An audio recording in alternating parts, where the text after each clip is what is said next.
Benar sekali.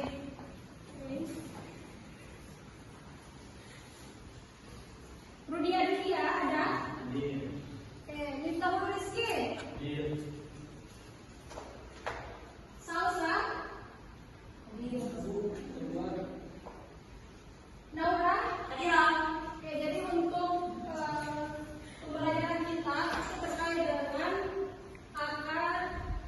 akad jalan perbankan syariah.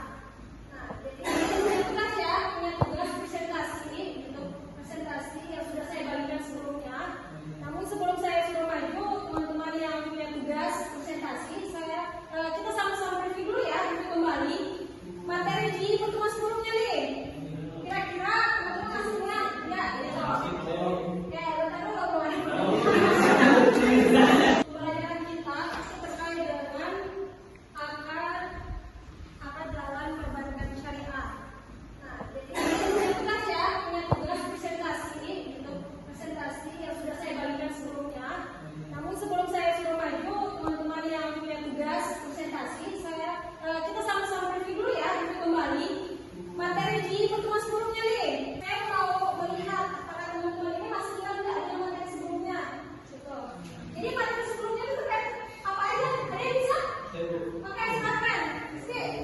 Pada materi sebelumnya itu berbicara tentang perbedaan perbankan syariah dan perbankan konvensional. Oke, habis dulu dong. Jadi pertemuan sebelumnya itu terkait dengan perbedaan perbankan syariah dan perbankan konvensional. Ya, jadi perbankan sama perbankan syariah. Jadi perbankan sama perbankan syariah itu ada regulasinya ya, ada regulasinya yaitu dia diatur dalam undang-undang nomor berapa? Oke, jadi silakan. Undang-undang Sama perbankan syariah itu diatur dalam regulasinya masing-masing ya. Ya, jadi yang perbankan diatur dalam undang-undang nomor berapa? Silakan. Undang-Undang Nomor 10 Tahun 1998 Itu terkait apa tadi? Perbankan apa perbankan syariah? Perbankan. Oke, perbankan. Kalau perbankan syariah diatur dalam undang-undang nomor berapa? Oke, silakan Novi. Undang-undang nomor 21 tahun 2008. Luar biasa. Ya, jadi itu adalah undang-undang terkait dengan perbankan sama perbankan syariah ya. Teman-teman harusnya masih ingat. Jadi untuk pembahasan di pertemuan kali ini terkait dengan anak-anak yang ada dalam perbankan syariah. Silakan yang punya tugas presentasi, silakan ambil tempat di depan.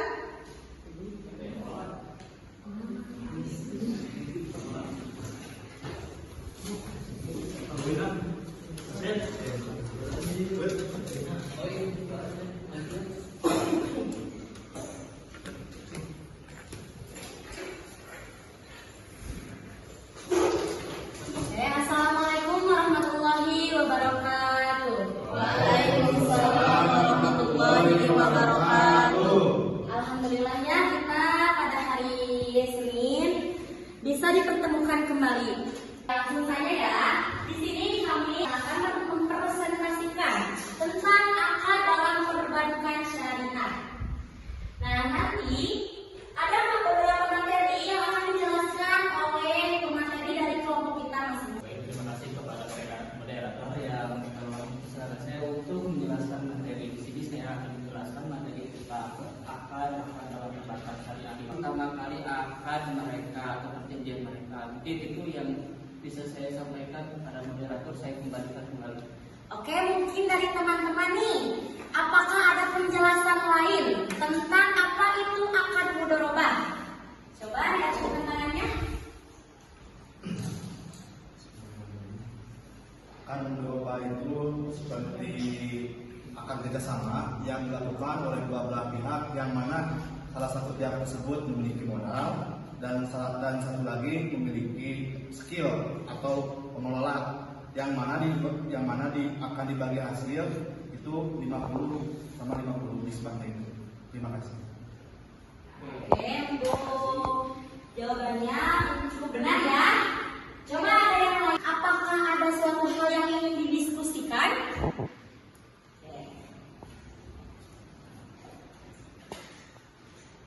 Jika ada kerugian di dalam pasar diakibatkan oleh pasar, contohnya seperti kekurangan konsumen, itu yang bertanggung jawab itu siapa? Sohibul mal atau mudorib? Oke, dipersilakan kepada Saiful Karom untuk menjawab pertanyaan yang sudah ditanyakan. Oke, baik, terima kasih kepada moderator, terima kasih juga kepada penanya ya.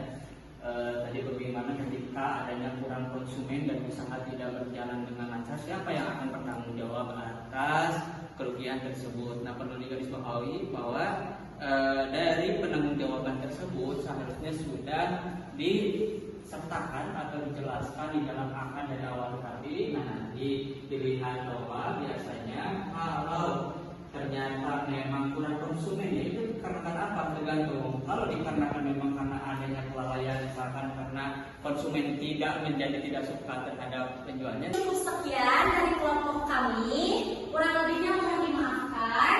Wassalamualaikum warahmatullahi wabarakatuh. Oke, baik, terima kasih ya kepada pemateri kita 3 orang ya yang sudah merupakan materi mereka. Sekali lagi tepuk tangan dulu dong buat mereka. Ya.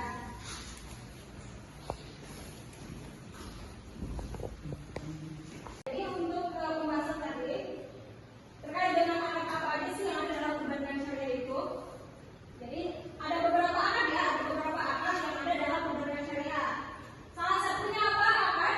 Mudharabah. Jadi akad mudharabah itu apa? Bagi hasil. Ya, dikenal dengan bagi hasil oleh kalangan masyarakat pada dunia. Namun kalau kita lihat kembali pengertian dari akad mudharabah, apa itu akad mudharabah?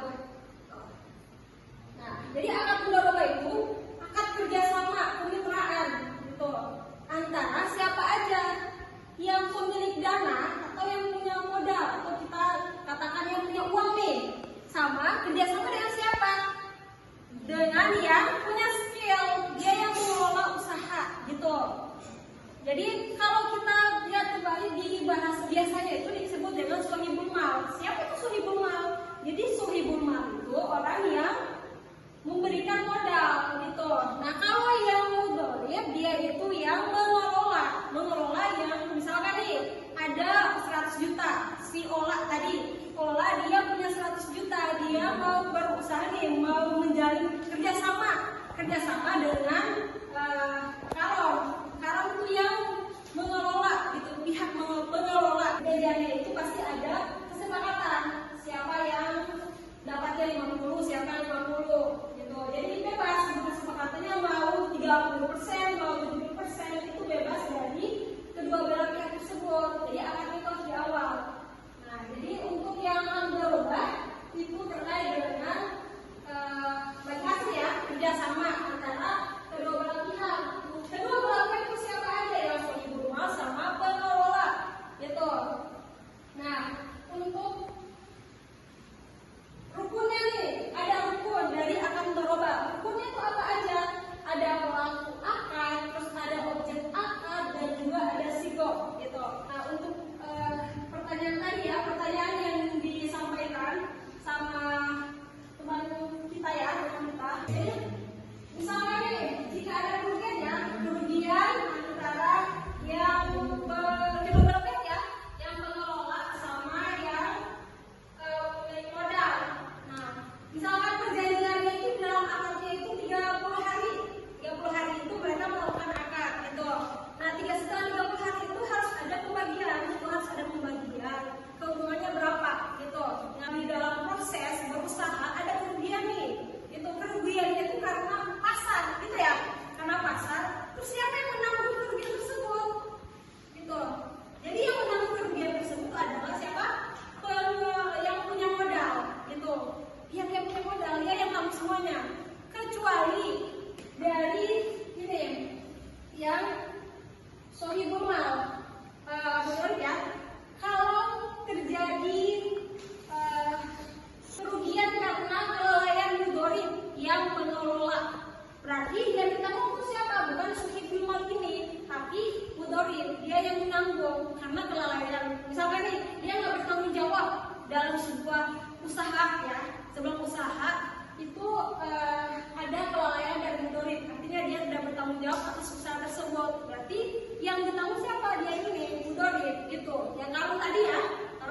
menanggung. Nah, tapi kalau misalkan ada bencana alam, itu yang ditanggung tuh ini sohibul mal, dia yang menanggung 100%. Gitu. Kalau kerugian ada kerugian ya. Gitu. Nah, terus saya tampilkan fatwa ya, fatwa terkait dengan akad mudharabah ya. 15 tahun 2017 terkait dengan akad mudharabah ya, terkait dengan akad mudharabah.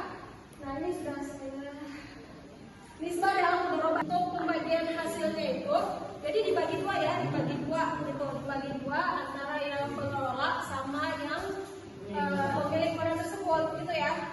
Oke, misalkan nih, kita kasih contoh ya, Ada dari teman-teman yang melihat realita ya, di sekeliling teman-teman sekalian gitu, menemukan kayak terjadi kejadian akan mendapatkan ini. Ada nggak teman-teman? Oke, ada daerahnya sebelah mana? Daerahnya di Oke, berarti gimana tuh realitanya? realitanya di sini dari lingkungan saya sendiri gitu ya Bu ya. Di sini banyak terjadi akad gitu ya, di mana mereka melaksanakan akad tersebut dengan tujuan untuk berbagi hasil, di mana yang satu orang itu dia memiliki modal, tapi dia tidak punya skill gitu Bu. Tapi ada di tetangganya memiliki skill, jadi mereka saling membantu. Ya, menarik sekali ya, menarik sekali dengan ini yang memang sudah terjadi ya, tanpa kita sadari pun ada di beberapa yang di kalangan kita ya, itu menemukan, pasti kita menemukan hal tersebut gitu. Siapa ya? Oke, ini siapa namanya? Sama Salsa gitu. Nah, dia sama Salsa. Nah, dia itu sebagai ini, sebagai pihak bank. Jadi hukumnya gimana sih? Boleh nggak? Kayak gitu. Nah, kalau ini apa? Nah, kita sebagai hukum ekonomi syariah pastinya ya, pastinya itu dengan kehadiran hukum ekonomi syariah membantu gitu dengan apa sosialisasi gitu. Ya, jadi tugasnya buat siapa teman-teman membuat mengisi Google Form yang sudah saya kirimkan ya di grup kita itu terkait dengan identifikasi masalah-masalah di sekeliling teman-teman ya. Itu Google Form itu sudah saya kirim di grup ya. Ini pada intinya dari mata kuliah pada hari ini itu akan mudharabah itu akan kemitraan, di mana akan mudharabah itu kerjasama gitu. Kerjasama antara kedua belah pihak, di mana kedua belah pihak itu ada yang pemilik modal sama yang pengelola gitu. Jadi mereka melakukan kerjasama bareng gitu. Yang satunya itu dia nggak punya uang, artinya dia tapi dia punya skill nih, dibantu sama yang pemilik modal tadi gitu. Nah, dari situ sama-sama saling membantu. Jadi tujuannya itu saling membantu dari yang nggak punya modal ya, itu nggak punya modal tapi dia punya skill, dia membantu untuk melakukan sebuah usaha, gitu ya. Iya.